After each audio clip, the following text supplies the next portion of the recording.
Hello, I'm Carolyn Holzman, and this is Confessions of an SEO. My weekly confessions run about 15 minutes, give or take, and Season 6 is a bit like the quest for the Grail. May we all experience illumination. Welcome to Season 6, Episode 18 of Confessions of an SEO. Last week I shared the ClickUp autopsy in Episode 17 called Helpful Content is a Math Problem, Not a Moral One.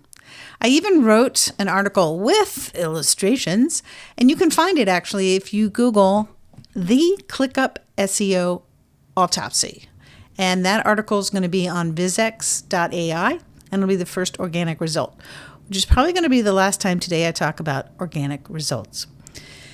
Now, there's no news yet on the site where I'm absolutely certain I'm going to be bringing it back to life after it was hit with a helpful content set of rules. Now, I do think one of the biggest blind spots in modern SEO is viewing Google's ranking updates as isolated events, not related to each other. And I'm preparing a new article on the timeline, certainly since we sort of made the shift over from keywords into relationships. And basically how they perform now, sort of different functions based on, what happens afterwards. In the aftermath, we kind of understand a little bit more. So it's kind of like a unified theory on updates. And as soon as I have those the results on the case study, I'll make sure that I bring it to you guys first. Okay, welcome back. Having fun? So there's something that I just feel like I kind of have to challenge. Yes. Okay. And this is what very often is the industry's favorite lie, that you only need to write for humans. Spoiler alert, I'm going to say the opposite. We must write for machines first so people can find us. I know that's a bit of blasphemy there. But today, I'm going to break down the shift from ranking to being cited and sort of expose a few things like the optimization trap that's making your expertise invisible to AI models. So let's go through first, ranking versus being cited. As an industry, we have spent over 20 years chasing a blue link on top of page 1 of a search result. That is not as valuable now in this AI era. So today, the machine, the LLM, the large language models, they sit between us and the humans we want to serve as businesses, as thought leaders. But if the machine doesn't induct your facts into its brain, you don't exist. So what happened? So we moved somewhat reluctantly from strings to things. There's even a book written about this. And in the old way, you wrote words around these keywords so that Google would match to those keywords. And in this new reality, we really want to get cited within these overlays in Google and Bing or either directly through the other LLM models themselves.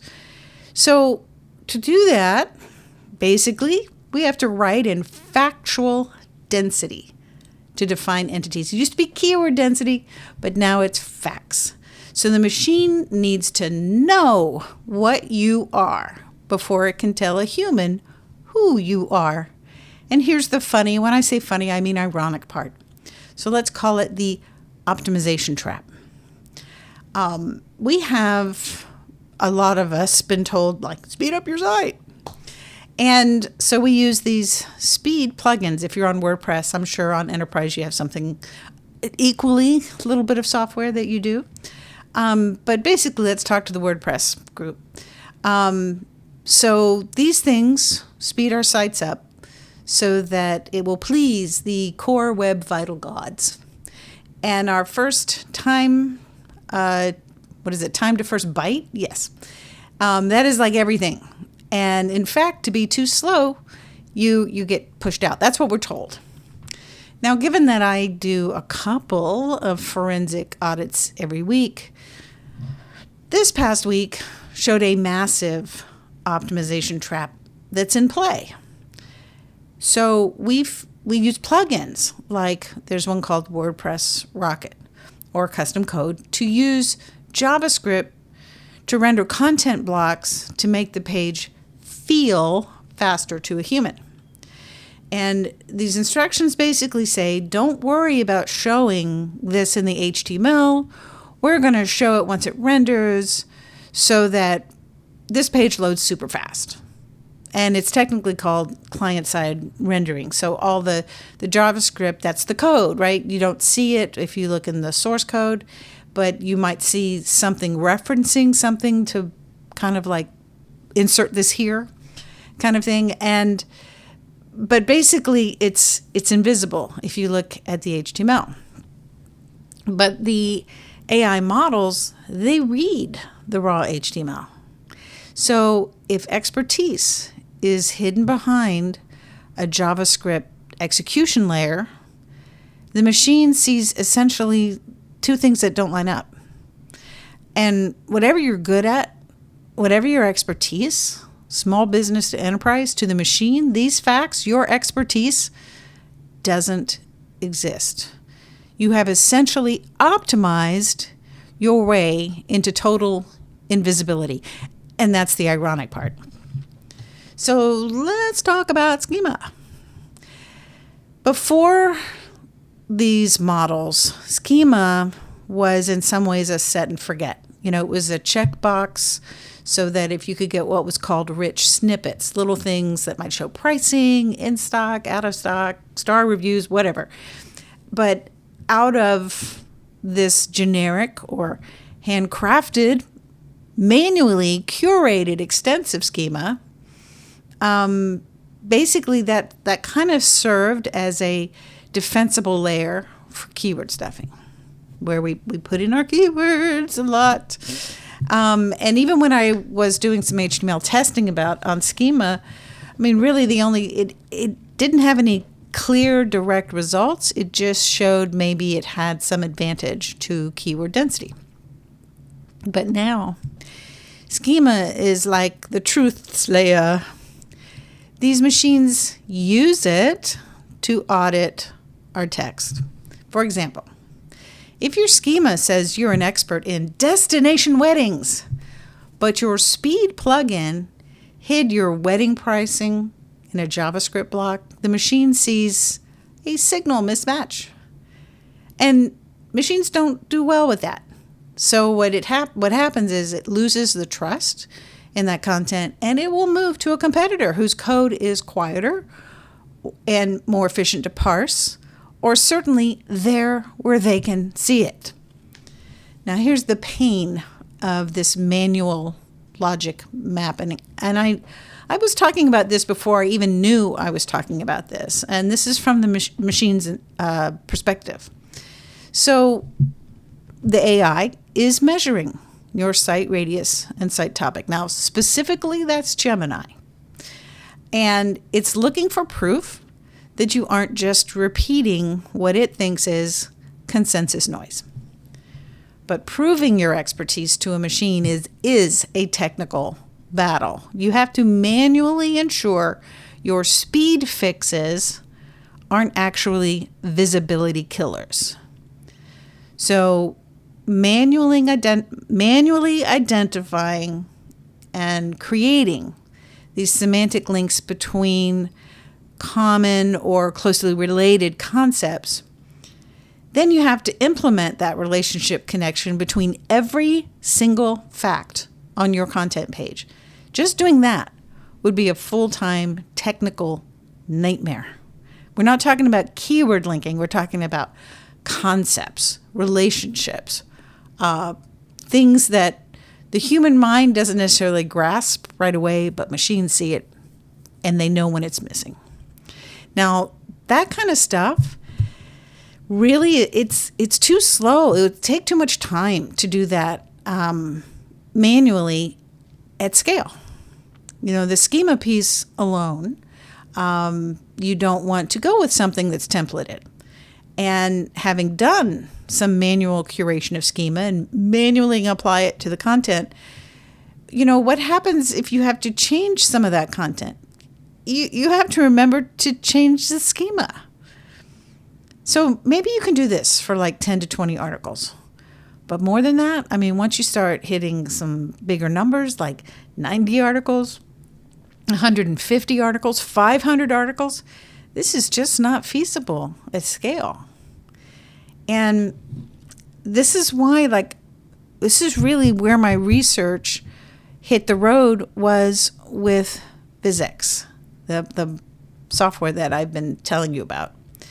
And this is why this whole, should you do it manually or could you get some help doing it? And that's why we need this architectural logic engine like BizX. Now, if you want to go this alone, well, good luck.